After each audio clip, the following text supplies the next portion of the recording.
Ah, hello, little sparrow. Fancy seeing you here. I jest, I jest. How long has it been now? A month since you came into my life? Or since I took you into my life, I should say. There it is, there's my name, Raven. I'm glad you're finally embracing it. Your old friend's gone. You're right about that. He is long dead, but I can be your new friend. You don't like me. That's a shame. What is it now, Dimitri? Alright, just sit here, little sparrow. What is it? I don't have time to... Are you shitting me? My father's dying right now. You sit tight, I'm gonna... If you really want to come, fine. Whatever. Come on, Dimitri. Come on, Sparrow.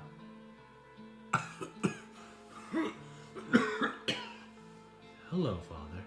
You little shit. Long time no see. Oh, I see you a lot, you little... Do you honestly think your mother would be proud of you? Don't bring mother into this. Why shouldn't I? Because you killed her, you sick bastard.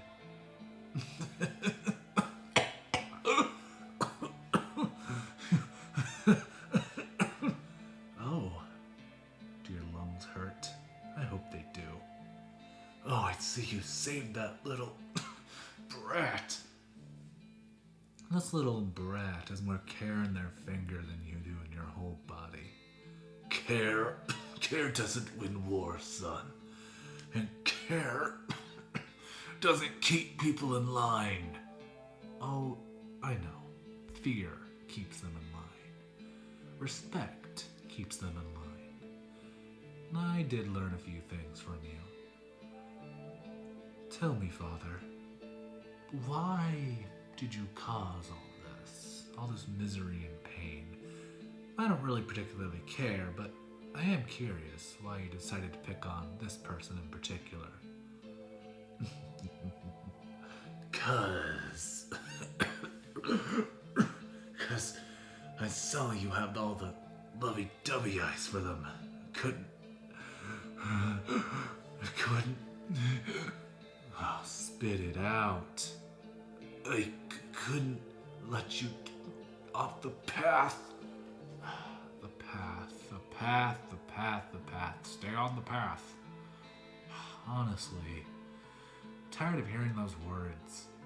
Well, you're gonna say them to your kids one day. I know you will. 'Cause you are a copycat.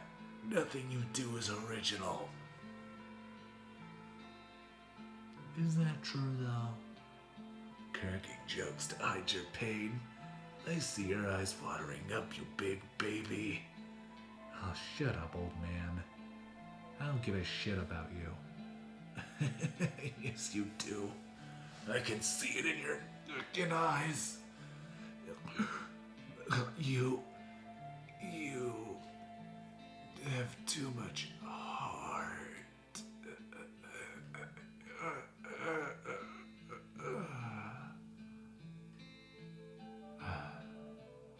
He died as he lived, an arrogant asshole.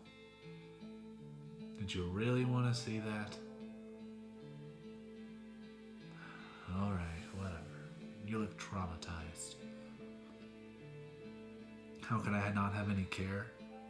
That man was an abusive, cruel man. Not just to his children, but to anyone around him. He killed my mother. I don't have a lot of love towards him. He seemed shocked. Yeah. My mother was secretly a police officer. He didn't know until much later. She was off the force, mind you. She had been retired. But he didn't care. The fact she served at all infuriated him, so he beat her to death. In front of me. It was during those 6 years that I didn't talk to you. With my mother out of the picture and you gone, he did lots of things to me. Awful things to me. To make me a man. I still shiver when I think about him. His hands around my neck. Or when they were on my chest, pinning me to a wall. Or each time he brought his fist down upon my skin. I remember every sensation. And those men he paid. When they brought me into the back alley and shanked me, leaving me bleeding out. I survived by the hair on my back. My father was cruel, evil, and sadistic. I wish I had a father like yours. He may have gambled away your life, but at least he wasn't there to fuck it up.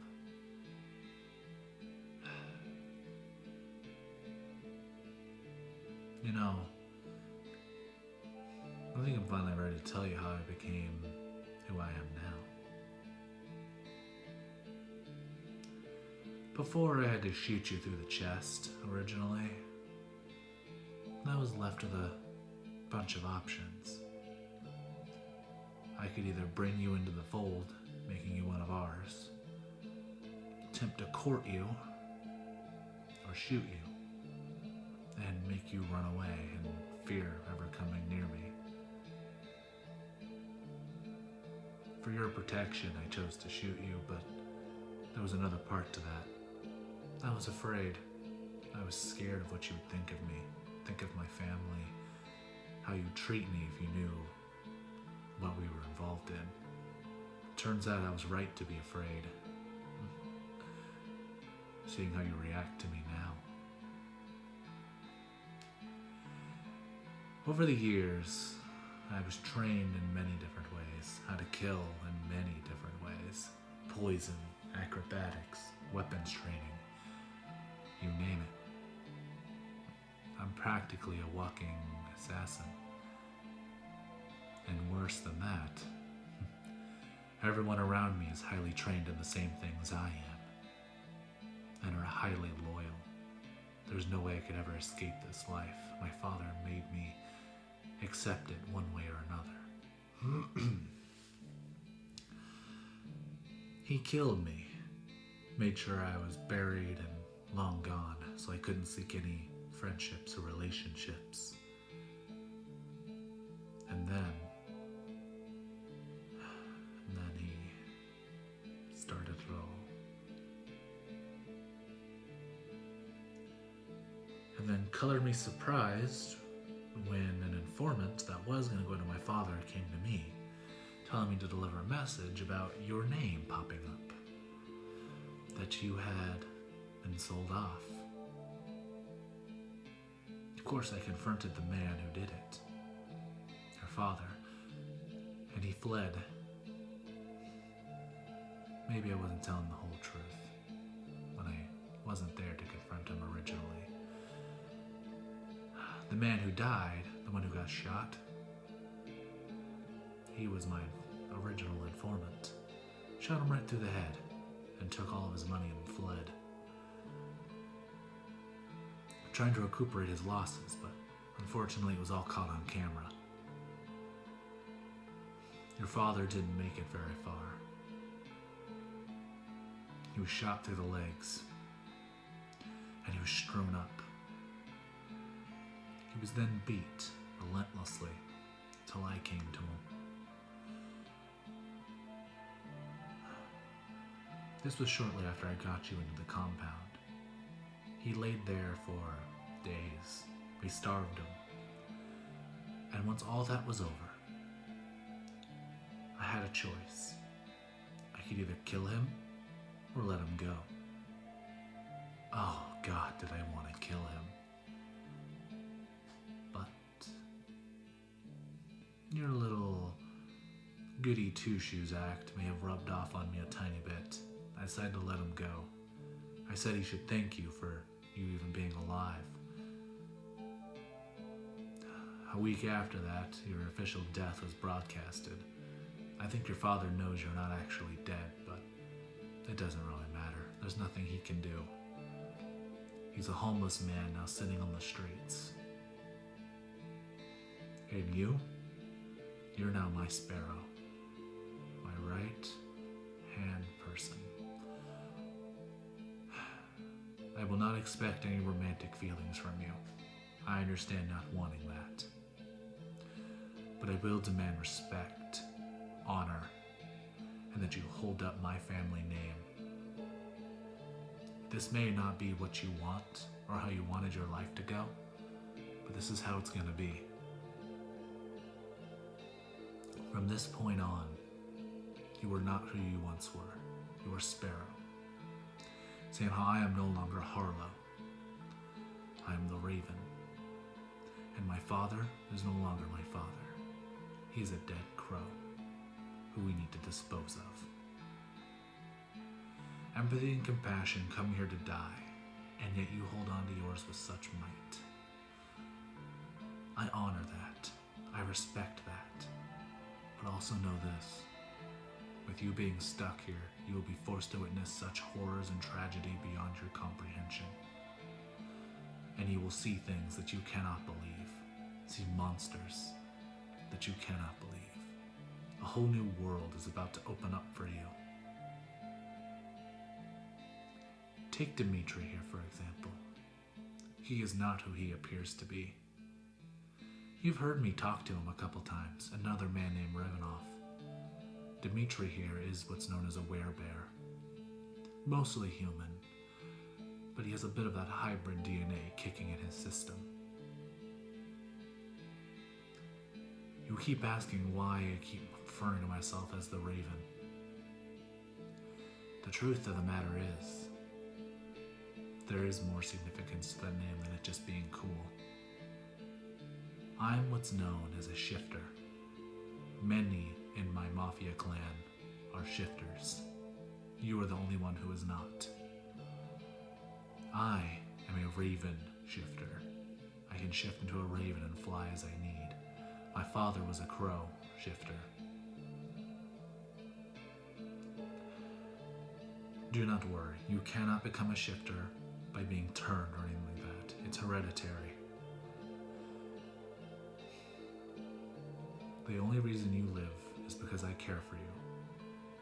For some odd reason, your ability to empathize, it resonates strongly with me.